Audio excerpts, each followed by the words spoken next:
संतोष भालेराव यांनी A1 enterprises इस्बावी या फर्ममार्फत विठ्ठल कारखान्याला 2006 पासून 2021 पर्यंत केमिकलचा पुरवठा केला होता। याची कारखान्याकडे येणे बाकी 72,58,000 रुपये इतकी होती। वारंवार मागणी करून देखील अभिजित पाटलांनी देणं दिलेलं नाही। विठ्ठल कारखान्याच्या निवडणुकीत जुनी देणी देऊनच मी कारखाना सुरू करेन असं आश्वासन देत कारखाना निवडणुकीत विजय मिळवला होता।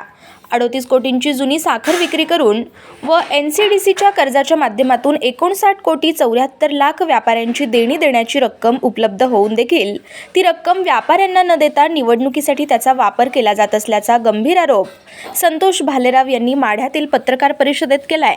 मागील 10 दिवसांपूर्वी संतोष भालेराव यांनी पंढरपूर तहसील कार्यालयासमोर थकबाकी मिळवण्यासाठी 7 दिवसीय उपोषण देखील केलं होतं।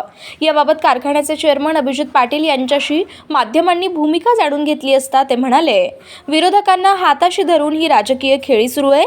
विठ्ठल कारखान्याला 2022 पूर्वीचे आधीचे देणे असून मी निवडणुकीमध्ये ऊस बिल तोडणी वाहतूकदार यांचे देणे देऊ म्हणून सांगितले होते आणि ते दिले देखील।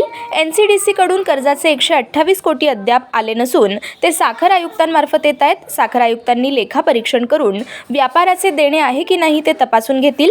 यामागे राजकीय विरोधकांचा डाव दिसतोय। मी शेतकरी सभासदांसाठी बांधील आहे, मी बोगस व्यापारी देणी देण्यास बांधील नाही। शेतकरी सभासदांनी मला शेतकऱ्यांसाठी निवडून दिलंय, मी शेतकऱ्यांसाठी काम करतोय असं ते म्हणाले।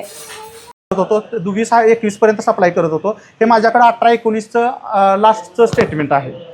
2021ला सुद्धा माल दिला होता, पण 2021चं मला पेमेंट ते थोडंसं होतं ते मिळालं होतं। हे लास्ट 18-19चं स्टेटमेंट माझ्याकडे आहे। आता तुमची मुख्य मागणी काय असणार आहे आणि कोणत्या प्रमुख उद्देशानं तुमचा हा लढा सुरू आहे? प्रमुख मागणी काय नेमकी तुमची? माझी प्रमुख एवढीच मागणी आहे की मला माझं पेमेंट मिळावं, कारण ज्या पद्धतीने त्यांनी जाहीरनामा प्रसिद्ध केला होता की जुनी देणी दिल्याशिवाय मी निवडणूक म्हणजे पुढची लढवणार नाही। आणि महत्त्वाची गोष्ट, मी कारखाना एवढा सुस्थितीत चालवणार, ठीक आहे कारखाना चालवा, त्यांनी 3,500 भाव जाहीर केला आहे, परंतु कसं आहे की आज जरी आपल्याला त्यांचं आनंदाची गोष्ट वाटत असेल तर उद्याचा आपल्या कारखान्याच्या ह्याच्यात अंधार आहे, लक्षात घ्या।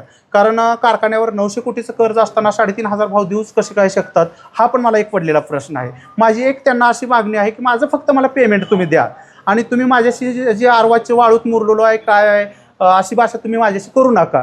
आणि कुठल्याही आणि एक पंढरपूरचा दुसरा एक पार्टीवाला आहे, लोकल पार्टीवाला, त्या पार्टीवाल्याला तर ते सांगतात की मी आमदार म्हणून निवडून येणार आहे, आमदार म्हणून निवडून आल्यानंतर आपली सत्ता येणार आहे, आपली सत्ता आल्यानंतर आलेल्या एक फंड आल्यानंतर त्या फंडातून मी तुमचं पेमेंट करतो, अशा पद्धतीची म्हणजे इतर पार्टीवाल्याची सुद्धा दिशाभूल करतात। आणि महत्त्वाचं म्हणजे NCDCनं जे पेमेंट आपल्या कारखान्याला दिलेलं आहे, लोन मंजूर केलेलं आहे, त्यापैकी 59 कोटी 74 लाख रुपये हे जो व्यापारी पेमेंट देण्यासाठी त्यांनी दिलेलं आहे, परंतु ते आलेल्या निधीचा दुरुपयोग करत आहेत, ते निवडणुकीसाठी ते पैसा वापरत आहेत, परंतु आमच्या कुठल्याही मागणीची ते दखल घेत नाहीत।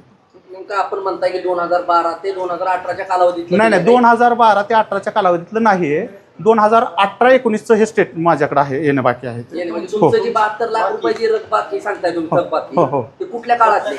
कसं आहे, माझ्याकडे आता 2 वर्षाची स्टेटमेंट आहे, तर 16-17चं ओपनिंग स्टेटमेंट आहे। 16-17ला माझं 24,80,000 रुपये कारखान्याकडे येणे बाकी होतं। त्यानंतर 17-18च्या ह्या लास्ट इयरला 53 लाखाचं आउटस्टँडिंग आहे आणि त्याच्यानंतर 18-19 या सालामध्ये 53 लाख रुपये ओपनिंग बॅलन्स आहे आणि 72 लाख रुपये आउटस्टँडिंग म्हणजे लास्टचं येणे बाकी राहिलेलं आहे। टोटल येणे बाकी किती आहे तुमचे रक्कम? 72,58,026 रुपये येणे बाकी आहे। 2016-2019च्या काळात हो सत्ता होती, त्यांना तुम्ही जाब विचारला? हो, 2016 ते 19च्या काळात भारत नाना भालके यांची सत्ता होती। मी त्यांना सुद्धा ह्यांचा जसा आता 2-2.25 वर्ष पाठपुरावा करतोय तसाच त्यांचा सुद्धा पाठपुरावा करत होतो। मला भारत भालकेंनी शब्द दिला होता की कारखाना चालू केल्यानंतर तुमचे मी पैसे देतो, पण कोरोना काळात ते ॲडमिट झाले आणि दुर्दैवाने ते एक्सपायर झाले, त्याच्यामुळं मला ते पेमेंट मिळू शकलं नाही। त्याच्यानंतर त्यांचा मुलगा भगीरथ भालके हे सत्तेवर आले, त्यांच्या काळातसुद्धा मी त्याचा फॉलोअप करत होतो, पाठपुरावा करत होतो, परंतु त्यावेळेस कारखाना अडचणीत होता। कारखाना अडचणीत असल्यामुळे कारखान्याकडे कुठलंही येणं बाकी नव्हतं, त्यामुळं उपोषण करून माझं म्हणजे पेमेंट मला मिळत नव्हतं। त्यामुळं मला माझं उपोषण करीपर्यंत मी ही वेळ आणली होती भगीरथ भालकेवर, परंतु माझं पेमेंट मिळत नसल्यामुळं आणि कारखान्याकडे कुठली येणे बाकी नसल्यामुळं उपोषण करूनही मला काही फायदा होणार नव्हता. कुठं तर तुमच्या या आंदोलनाला कुठं राजकीय किनारा आहे असं देखील आरोप तुमच्यावर अप्रत्यक्षपणे सध्या होत आहेत. कुठं राजकीय कुणाचा तर पाठीराखा म्हणून तुम्हाला संबोधलं जातं, त्या आरोपांना तुमचं उत्तर काय असेल? नाही, मला हेच कळत नाही बरं का, तुम्ही ही गोष्ट राजकीय हेतूने प्रेरित होऊन असं का बोलताय?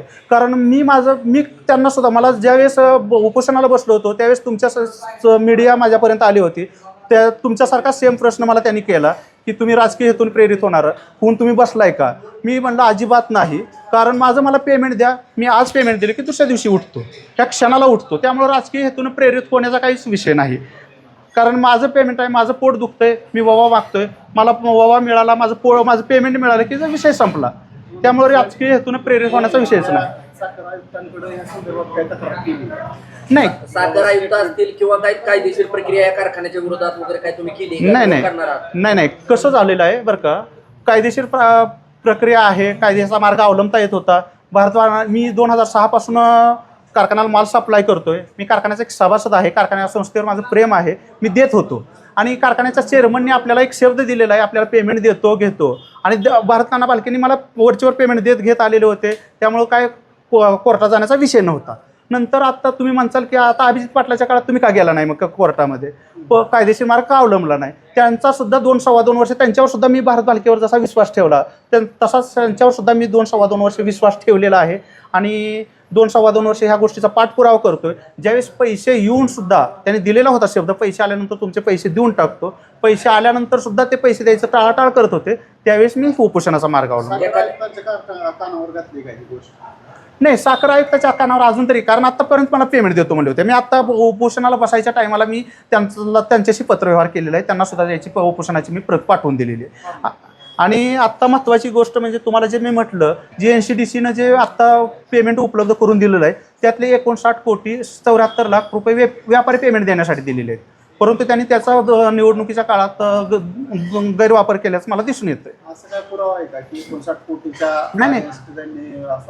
नाही, कारण कसं आहे, जर कुठल्याच व्यापाऱ्याचं पेमेंट जर ते देत नसतील तर ह्याचा अर्थ आम्ही काय काढायचा? कारण तुमच्यासारखे किती व्यापारी आहेत? व्यापारी भरपूर व्यापारी आहेत.